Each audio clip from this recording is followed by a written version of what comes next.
재벌가 3세를 비롯한 사회 고위층 자제들의 마약 범죄 대체 어디까지 연루된 걸까요? 엄단 선생, 승재현 한국형사법무정책연구원 선임연구위원과 함께합니다. 어서 오십시오. 네, 안녕하십니까? 예, 아이고 현재까지 12명이 지금 마약 혐의로 기소가 됐습니다. 여기에는 재벌가 3세도 있고요. 전직 경찰청장 아들도 있다고 합니다. 이게 사회 고위층의 자제까지 포함이 된 건데 이 정도면 뭐 마약 스캔들 이렇게 불러도 되는 겁니까? 사실 뭐 드러나지 않는 게 아니라 참 이게 없었는 게 아니라 드러나지 않았는 거거든요. 그러다 보니까 이게 숨어 있는 게 이제 현실적으로 드러나게 되고 이게 1990년대 이후에 격정한 유학생들 예. 또 그들 사이에 연대를 만들어가기 위한 하나의 어떤 도구로서의 마약 사용이었기 때문에 이 사건은 들어가면 조금 더 많은 사람들이 연루될 수 있는 가능성도 분명히 열려 있는 사건이다. 이런 말씀드리겠습니다. 어쩌면 빙산의 일각일 수도 있다. 그렇죠. 뭐 마약 범죄라는 게 워낙 암수 범죄가 높은 예. 범죄다 보니까 뭐 이건 조금 더 들여다봐야 되지 않을까. 사실 뭐 한동훈 장관이 마약은 전쟁과 같이 해야 된다라고 이야기를 했는데요. 예. 이게 사회적으로 굉장히 이렇게 희생 비용을 굉장히 높이는 거거든요. 마약 한 사람이 사회적인 활동을 하지 않고 마약을 함으로써 소비하는 비용, 그로부터 생기는 2차 손해 이런 걸 생각하면 마약은 그 자체로서의 범죄의 문제도 있지만 경제적, 사회적 여파가 있기 때문에 분명히 근절해야 되는 범죄 중에 하나이다 이런 말씀드리겠습니다. 지금 그래픽 보시고 시청자 여러분이 궁금해하실 것 같아요. 자수한 3명이 있는데 이제 선처를 호소하면서 자수를 했어요. 이 중에 한 명이 전직 경찰청장 아들입니다. 아빠가 경찰인데 뭐 자식 농사 사실 뭐 맘대로 되는 건 아니지만 그래도 아빠가 경찰인데 어떻게 마약을 했을까라는 생각도 좀 들어요. 막을 수 없었을까요? 뭐 사실 이 마약이 옛날 같은 경우에는 뭐 시청자 여러분 아침부터 좀 죄송하지만 특정 기구를 사용해서 마약을 사용을 했어야 돼요. 우리가 흔히 말해서 뭐 필로폰이라는 것은 다른 어떤 도구가 필요한데 지금은 인터넷에서 활용할 수 있는 게 합성 마약. 예. 어떻게 보면 태블릿 어떤 작은 알약과 같은 것이고 우리 지금 우리 YTN 뒤쪽만 가더라도 흔히 말해 전자담배 많이 피우잖아요. 전자담배 요즘 뭐 안에 액상담배 같은 그렇죠. 거 액상담배. 거죠? 그 예. 액상담배 안에 그 대마에 액상을 집어넣고 피우는 경우가 있기 때문에 사실 외부에서 보면 이게 마약인지 모르게 이제 할 수 있는 가능성이 굉장히 높아져서 예. 지금 같은 경우에 뭐 아버지가 알 수 없었을 뿐만 아니라 마약의 유통 과정이 인터넷을 통해서 개별적으로 단선적으로 그다음에 점조직적으로 이루어지기 때문에 그런 부분에 대해서는 뭐 아버지의 문제가 아니라 사회 전체가 이런 어떤 마약의 소비 형태를 알고 우리가 들여다봐야 된다는 말씀드리겠습니다. 점조직 형태로 좀 암암리에 이루어지고 있다. 이런 부분을 지적을 해주셨어요. 네. 지금 이 피의자 12명 중에 핵심 인물이 누구인가 봤더니 지금까지 알려진 인물은 남양유업의 창업주 고 홍두영 명예회장의 손자 홍모 씨로 알려졌어요. 앞서 저희가 영상 구성에서 보여드렸던 황하나 씨의 사촌 지간입니다. 그 추가로 자수한 3명이 이렇게 자백을 한 거예요. 홍 씨에게서 액상 대마를 구매를 했다.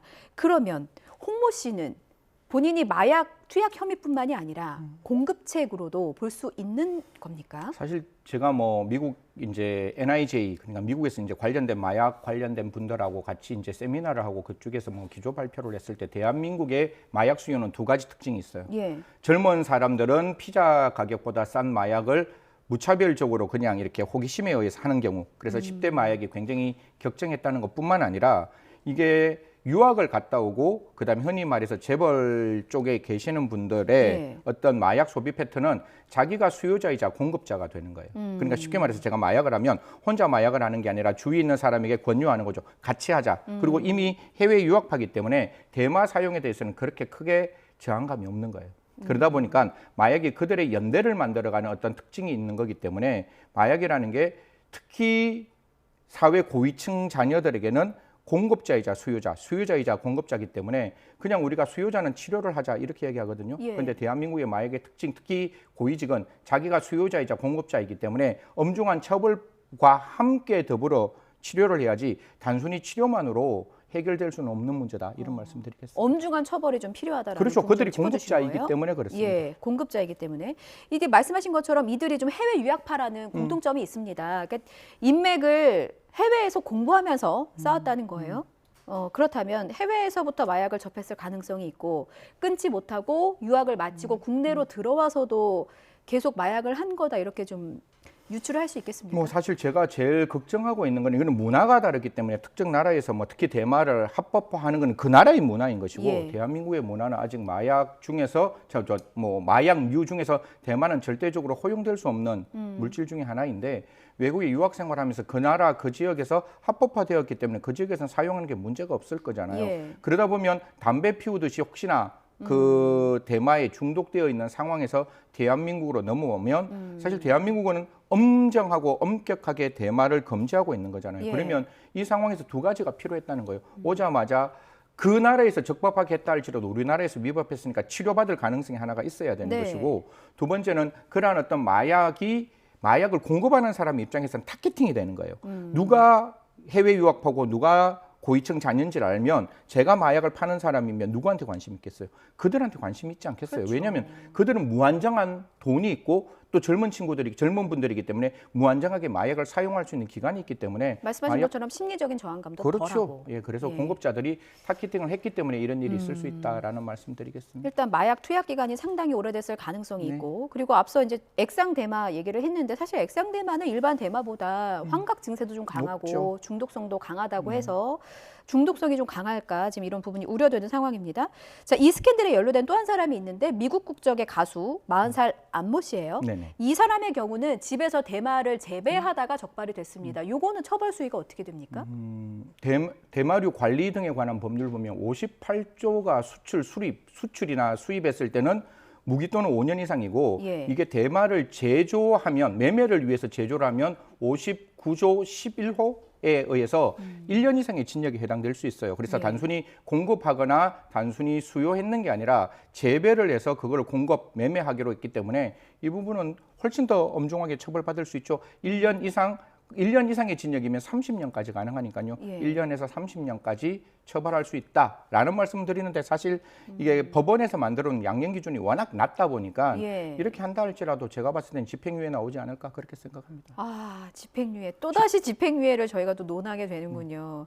좀 이해가 안 가긴 하는데 앞서 저희가 이제 빙산의 일각일 수 있다 이런 말씀을 드렸고 홍모 씨가 좀 잡히면서 세 명의 선처를 부탁한다 뭐 이러면서 자수를 했잖아요. 방송 보시는 분들 중에 자수하면 나 좀 감형 받을 수 있나라고 생각할 것 같아서 일단 자수해서 광명 찾는 건 좋은데 자수하면은 감형 요소가 됩니까? 사실 이게 진정한 반성에 의해서 자수를 하면 분명히 법상으로는 법률상 감경 또는 예. 감면 할 수 있도록 만들어 놓았어요. 그래서 가장 중요한 것은 수요자는 분명히 치료가 필요해요. 왜냐하면 어떤 교정시설에 3년 가두어 둔다고 해서 이 중독이 없어지지는 않거든요. 그렇죠. 뭐 시청자 여러분 슬기로운 범죄 생활이라는 어떤 특정 드라마에 보면 예. 거기 나오는 한 사람도 금단 현상 때문에 굉장히 괴로워하고 이 사람이 나오면 또 그걸 찾을 수 있기 때문에 교정시설 안에서도 치료는 필요해요. 다만 형벌을 받고 치료를 하는 걸 동시에 해야 되는 것이고 분명히 이 사람들이 단순한 수요자였다면 아까 홍모 씨는 공급자이자 수요자였지만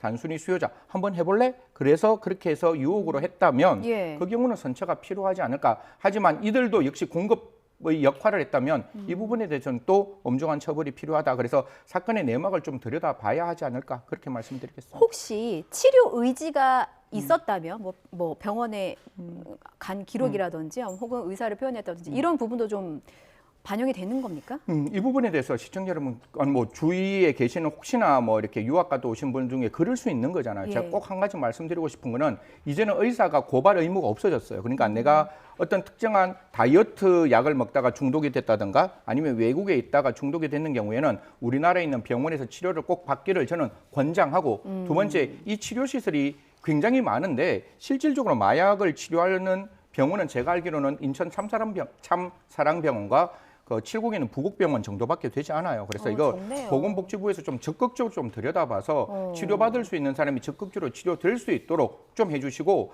여기에 대한 예산 지원도 조금 적극적으로 필요한 거 아닌가. 그래서 치료받을 사람이 제대로 치료받을 수 있도록 보건복지부에서도 정성을 좀 기울여야 한다는 말씀드리겠습니다. 그러면 위원님 마약 범죄나 아까 그 공급책의 경우는 처벌과 동시에 치료가 이루어져야 된다고 했잖아요. 네. 그러면은 처벌하고 치료하고 이렇게 연계되지 않는 시스템입니까 지금은? 지금 치료감호법이 있어요. 치료감호법 2조와 2조의 3에 보면 2조는 치료감호 명령을 하는 거고 예. 2조의 3은 치료 명령을 하는 건데 치료감호 그러니까 마약류로 인해서 그 사람이 정말로 시설 내에서 치료를 받아야 한다면 치료가 먼저 선행이 돼요.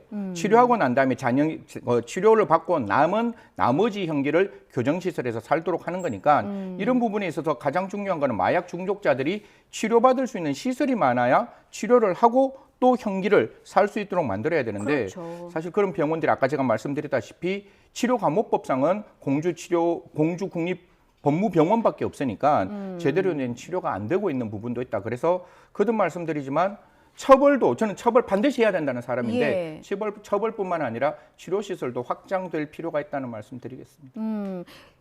이런 시설들이 부족하기 때문에 마약 범죄가 좀 빨리 넓게 퍼지는 하나의 원인이 된다고 볼 수 있을까요? 치료 문제보다는 저는 마약이 퍼지는 거는 젊은 분들에 대해서는 호기심이에요. 아까 제가 말씀드렸다시피 피자 한 판 가격으로 내가 어떤 특정 놀이시설에 가서 나의 즐거움이 10배가 넘는다는 유혹을 받으면 분명히 그거는 할 수 있는 거거든요. 그리고 지금의 마약 공급책들이 가장 악랄한 게 처음에 그냥 뿌려요. 맛배기로. 그러면 그 가격이 굉장히 낮은 거예요. 그런데 그 낮은 가격에서 한 번, 두 번, 세 번 하다 보면 10대면 아까 제가 말씀드렸죠. 마약을 공급하는 사람은 그 마약을 할 수 있는 기간이 가장 긴 사람이 가장 큰 타겟팅이 되죠. 10대가 마약에 중독되면 20대, 30대, 40대, 50대, 60대까지 갈 수 있는 거잖아요. 그러니까 그 싸게 마약을 뿌려놓고 중독을 시키고 있는 이 상황, 그리고 그 10대들이 호기심으로 마약을 하는데 여기서 제가 한 가지 지적하고 싶은 거. 우리나라에는 저는 마약 수사청을 원하는 게 아니에요. 마약청을 원하는 거고 마약청에서는 이걸 분명히 홍보해야 되고 교육해야 되고 치료해야 되고 그다음에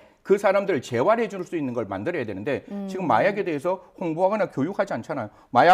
마약을 하면 건절할 수 있습니다. 안 돼요. 마약을 하면 치료받아야 건절할 수 있는 거고 마약은 호기심에 절대로 한 번 하고 난 다음에 끊을 수 있는 게 아니라는 걸 명확하게 10대들에게 알려줘야 되는데 그냥 10대들한테 이런 이야기를 전혀 안 하는 거예요. 그렇기 때문에 저는 분명히 마약청이 만들어져서 이러한 교육과 홍보를 반드시 해야 되고 뿐만 아니라 지금 마약청 말고 보건복지부가 하고 있고 마태본부가 하고 있는 식약청에서 하고 있는 치료와 재활도 하나의 청에서 같이 함께 해야지 치료와 재활이 같이 되지 않으면 저는 마약의 수요자는 계속 남아있을 수밖에 없다는 거죠.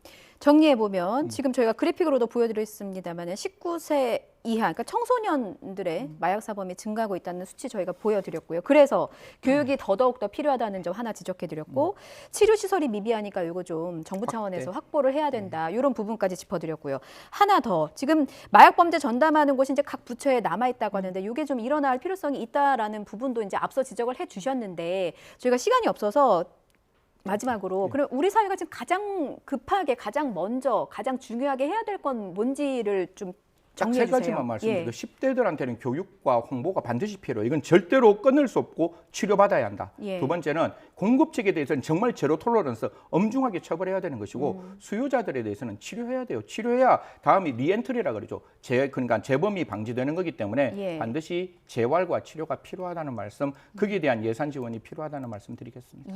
알겠습니다. 여기까지 듣겠습니다. 지금까지 승재현 한국형사법무정책연구원 선임연구위원과 함께했습니다. 잘 들었습니다.